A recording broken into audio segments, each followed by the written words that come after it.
Hello everyone, this is Mr. Brass, and today will be the start of my Enlightenment series. For this video, I shall be going over what the Enlightenment was. Now, what exactly is the Enlightenment is a good question to start off with. Its meaning has been given a lot of debate, and has been since the 18th century, when people noticed the sheer diversity over what is meant by it. Jewish philosopher Moses Mendelssohn struggled on it, but noted it had to do with the process of men becoming educated in reason, but didn't want reason to be unrestricted because he feared that it would make people not want to be good citizens by them gaining intellectual egoism. This wasn't an irrational worry, as kings wondered how they were going to rule with an increasingly more educated population.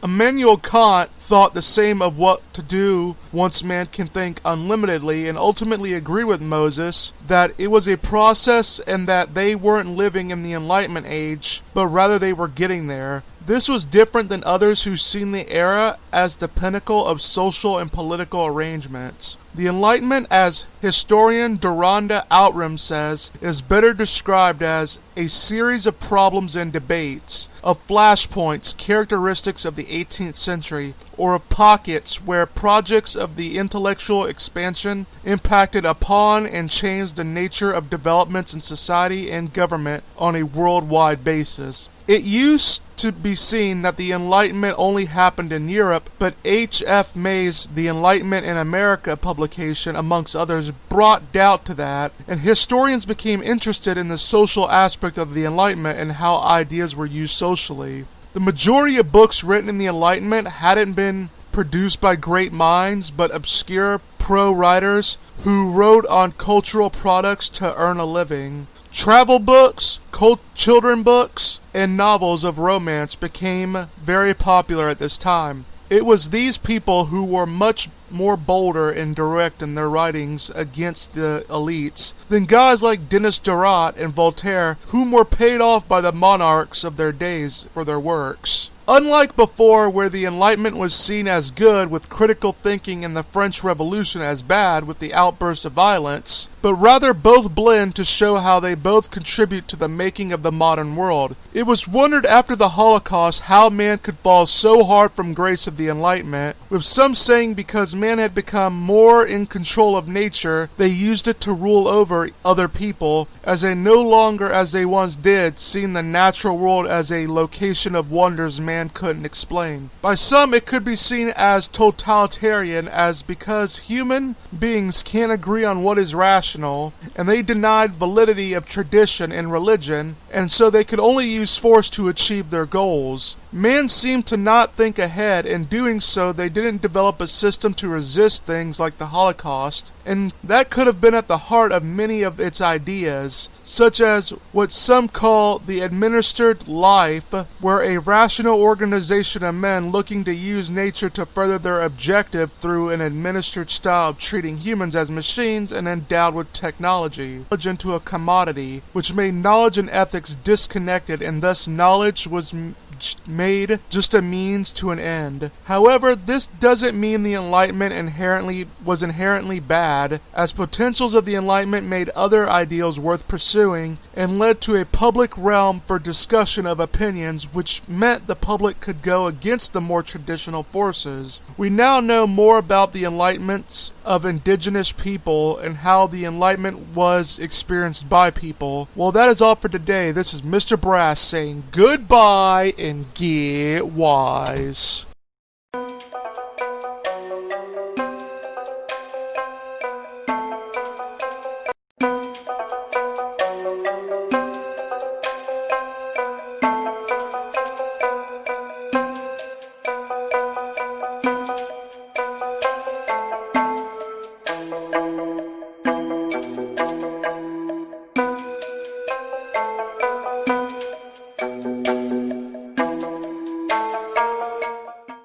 Hello everyone, this is Mr. Brass, and today I will be talking about the coffee houses of the Enlightenment. All over Europe, new establishments were being made in order to explore ideas, some formal and limited to the few, and some that were informal and available to all that could pay, such as the coffee houses. This formed the public sphere of the 18th century, which came through economic expansion, with the Industrial Revolution making goods easier to make at a lower cost. This culture spread all over lands such as the Americas, India, and Indonesia, to name a few, and in doing so it broke down numerous divides amongst people. This was also the time when cultural imposition of European values to indigenous people came in, i.e. like destroying them and their lands. Literacy was rising with more libraries being made open to the public and books being more widespread, along with the types of books people read being more varied. Women would get into the pursuing of ideas like, for example, Voltaire's companion Marquise Amélie du Châtelet.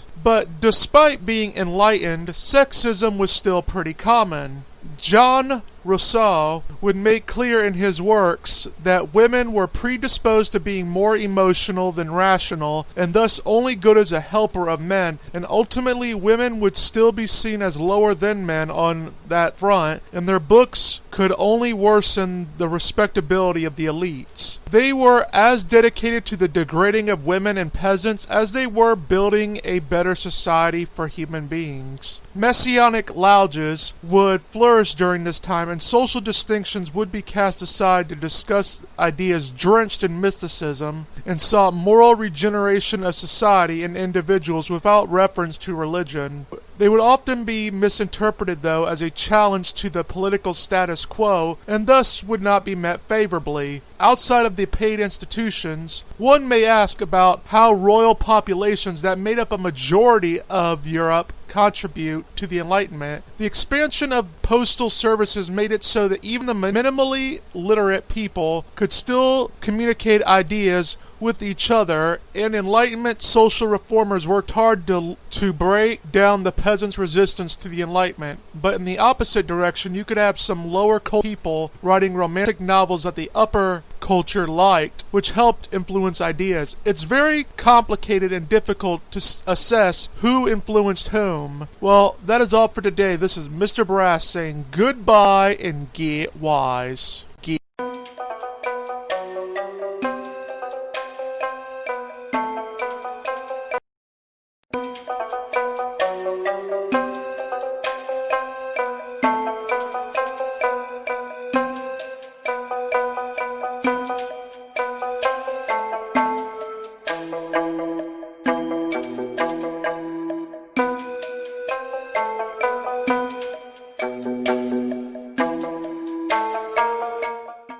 Hello everyone, this is Mr. Brass, and today I'll be going over religion's place in the Enlightenment. In the 19th century, conservative historians pretty much saw the Enlightenment as purely anti-religion and nothing else much. And in fact, some connected it with the French Revolution in 1789. Religious values did change as God went from being a power outside and beyond the universe to being a being who worked within natural causes and obeyed natural laws. The conversation shifted from the 16th to 17th century Reformation obsession with religious truth to the utility of religion altogether. The Enlightenment just seen religion as part of nature and thus could be knowable by such. Deism became popular in Britain and France, and it denied that man could gain any knowledge of the Creator apart from his self-evident existence in the works of the laws of nature. Voltaire argued religious observance should only be tolerated because of its ability to create social stability and not because of its truth claims.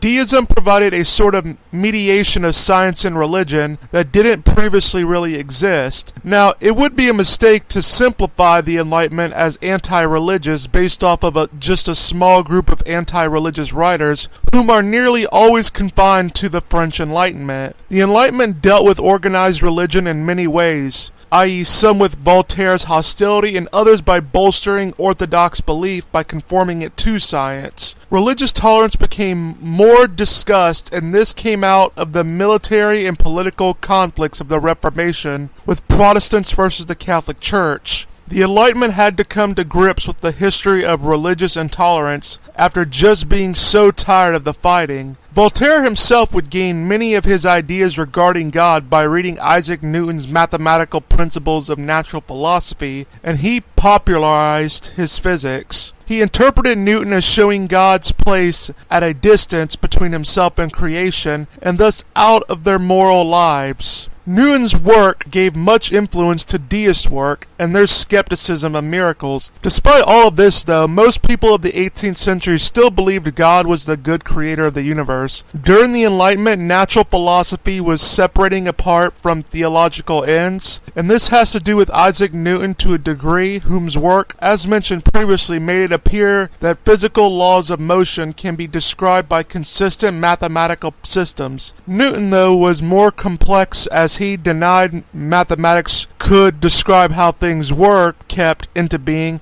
and thought God was required to keep things functioning. Carl Linnaeus at this time distinguished living and non-living things, which allowed the distinction between earth and life sciences. Linnaeus saw nature as a balanced system created by God, while guys like naturalist Camille de Buffon believed that nature had a history and that its present state wasn't how God initially created it. He argued using fossil evidence that life was older than what the strict adherence to Scripture taught. He helped push the idea that species didn't emerge perfect from God, but changed according to pressures in the environment, which laid down the preconditions for Darwin's theory of evolution. Well, that is all for today. This is Mr. Brass saying goodbye and get wise.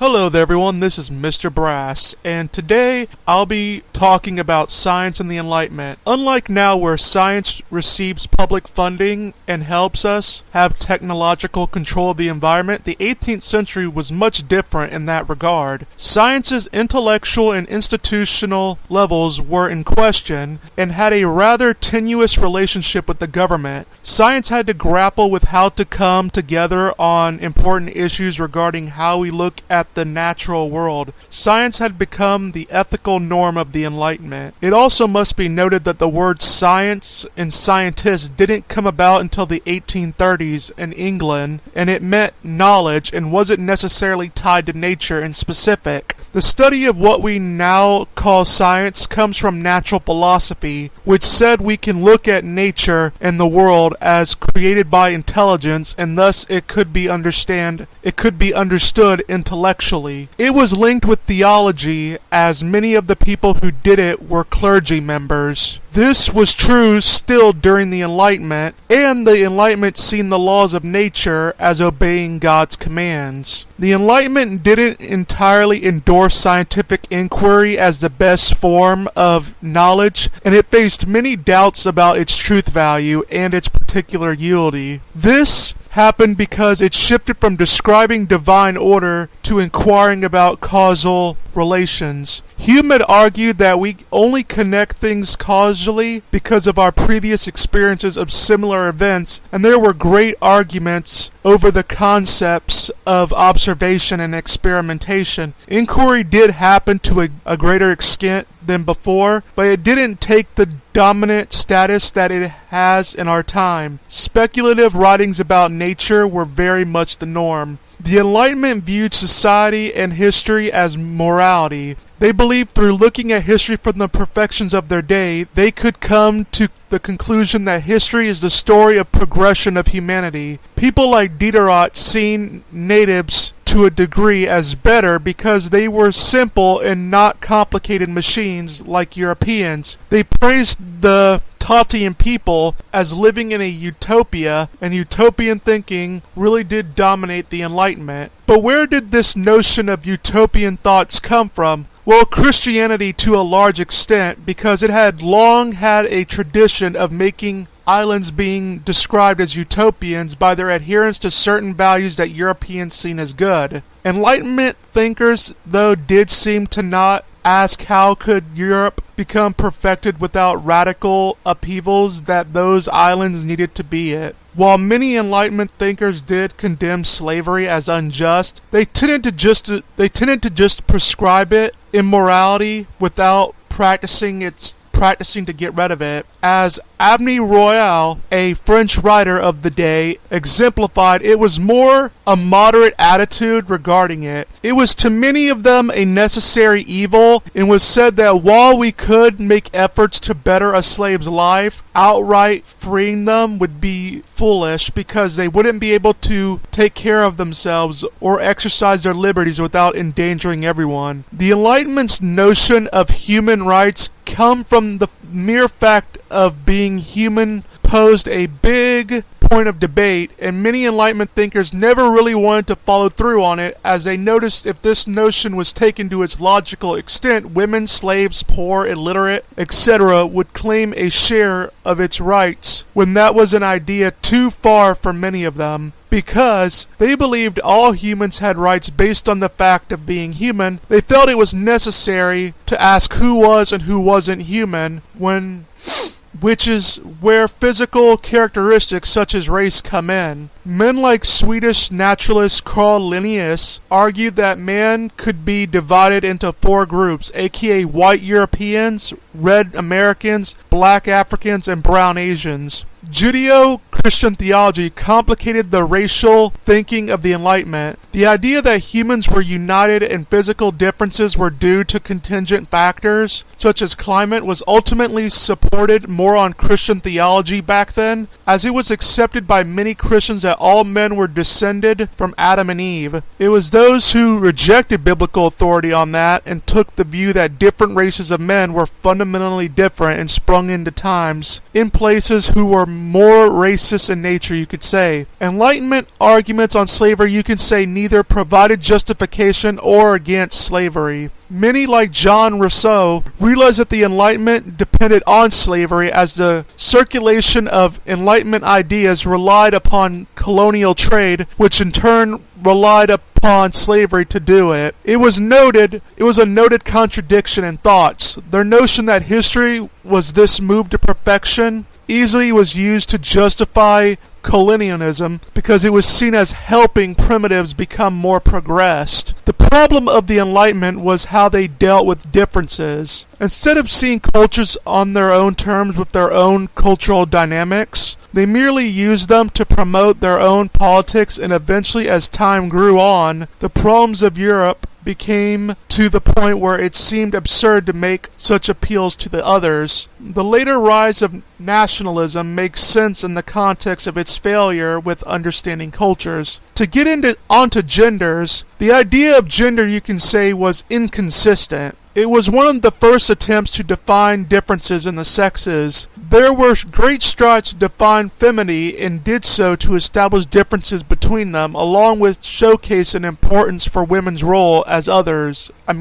mothers. Women were seen as custodians in religions, while men were being seen as individuals. Men like Rousseau, who seen men as superior to women, were accused of establishing some sort of power as masters over slaves and kings over subjects. Mary Wollstonecraft, as a deist, used her belief in a rational God to say that the idea that God only gave men the gift of reason to be absurd, and said the Enlightenment idea of gender contradicted its legitimacy as a universally applicable project. Since the Enlightenment thinkers were willing to call femininity natural, it would seem to us that equal rights for women were a given in this environment. Nope. Enlightenment thinkers had many ways of defining natural, such as not artificial or not socially defined or whatever. Naturalness, as it's been called, this way of thinking and speaking and controlling novel ideas, was in of themselves very prescriptive. The idea that women were closer with nature made them seen as both unreasonable and yet at the same time their vehicle for the new generational reality. Overall, on women, while they were considered natural, and usually natural is associated with good, they were merely defined away as an other whose nature had to be defined. For the Enlightenment, biological differences and culturally induced sex roles were the same thing. The 18th century had women trying to make themselves to be intellectuals, and they wrote, which got them in trouble with males of the day, whom thought they were mentally inferior. Women fit in with the lower classes of society, as the Enlightenment, in spite of its universalist claims, had a hard time giving them a place. Women were on one hand seen as deserving of rights, to being too stupid to vote. Well, that is all for today. This is Mr. Brass saying goodbye and get wise.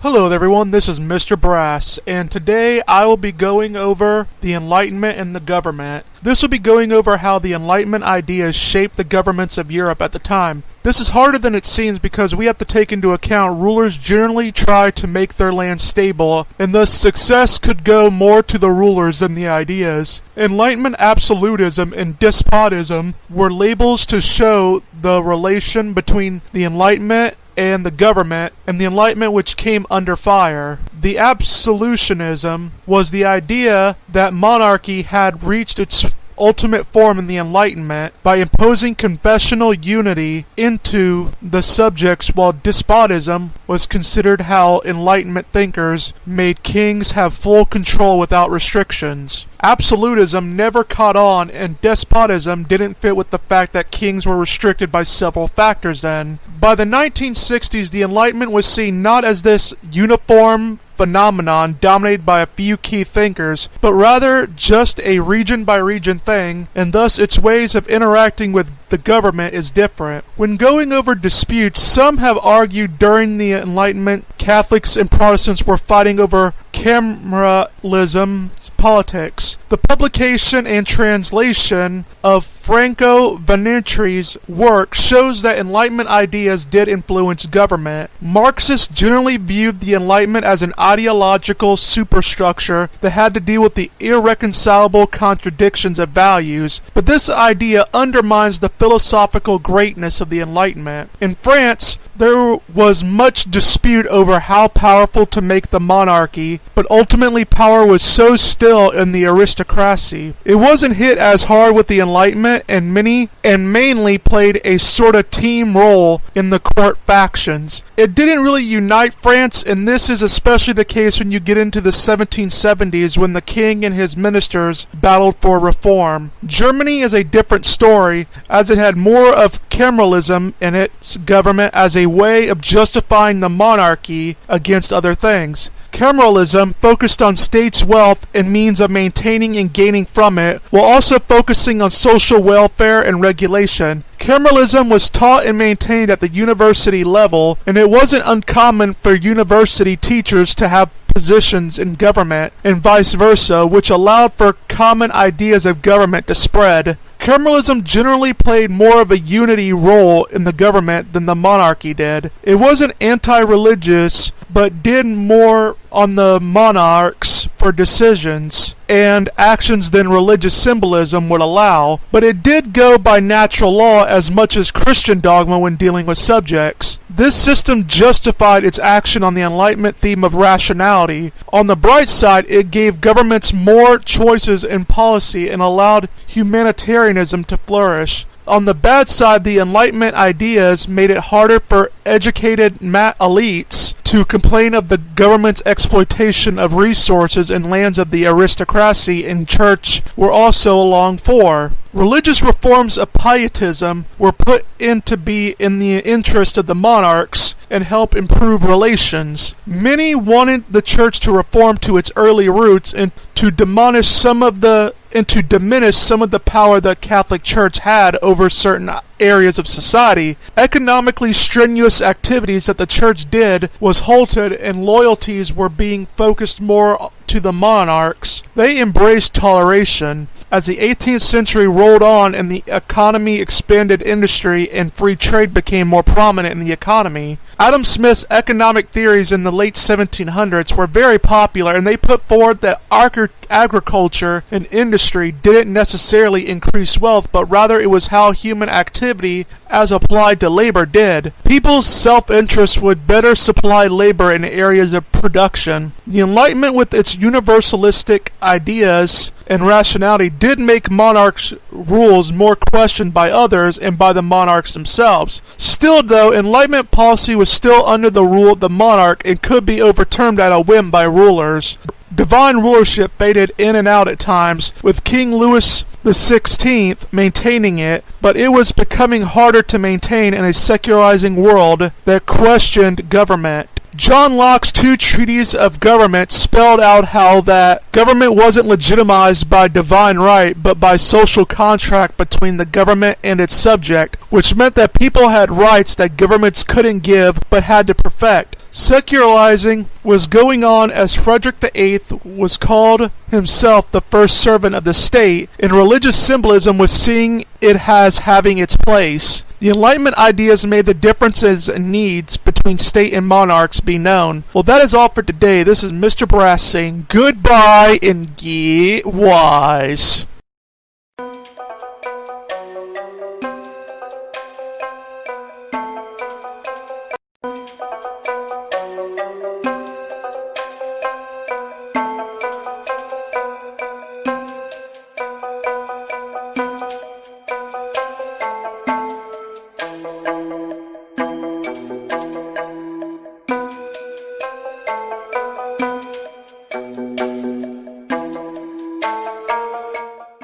Hello there everyone, this is Mr. Brass, and today I'll be talking about the Enlightenment Revolution. 1789 saw the growth of a republic over a monarchy with the overhaul of many state functions, and by 1793 a civil war from the political chaos of that formed. This was very much a troubling thought for contemporaries of the time, because they wondered how could a society pushing for rational reform end in chaos? This seemed to be forming a blackening of the view of the Enlightenment. Many people, like the author Abby Burrell, suggested a conspiracy had came up which involved Enlightenment group philosophies banding with the Illuminati, which got together to write hit pieces on the state and society functions of the day, and infiltrated the government so as to destroy it from the inside out. Now this seems crazy to us now, but at the time it was believable to many people, and the idea grew. It fit with the religious intolerance of the day, which had some religious people wrongly killed. What seems to be more the case, however, is that it had to do with the fact that there was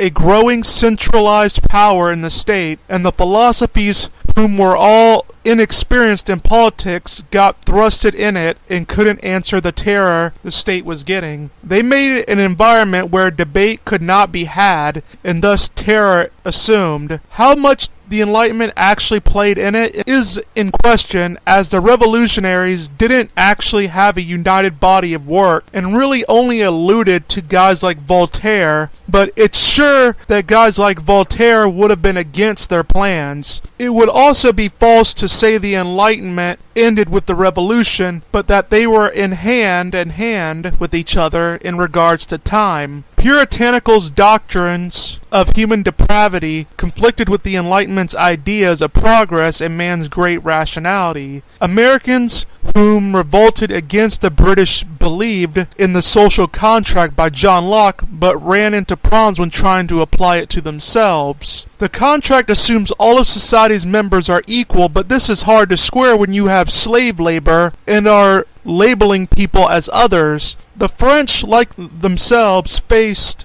The French, like them, faced the problem of constructing a political order based on equality of rights without recasting an unequal social order. Revolt and revolution to preserve Enlightenment programs happened throughout in its time, and you can't really make a neat distinction between the revolution and the Enlightenment. The revolts were sort of accepted as part of the Enlightenment with the lionizing of Pascula Paoli. The majority of the revolution battles before 1776 were not to establish something new, but to bring society back to its glory. The late Enlightenment battles departed from the cyclical view of time many in the Middle Ages and Renaissance went into, and they went into a directional era of time, which is a more progressive view. It's possible that it was the Enlightenment's redefining of power through things such as reason and rationality, and getting the elites together, along with creating a public opinion a forum where writers could criticize the powers that be, that helped get the preconditions for the revolution, however. But again, this is all up for discussion.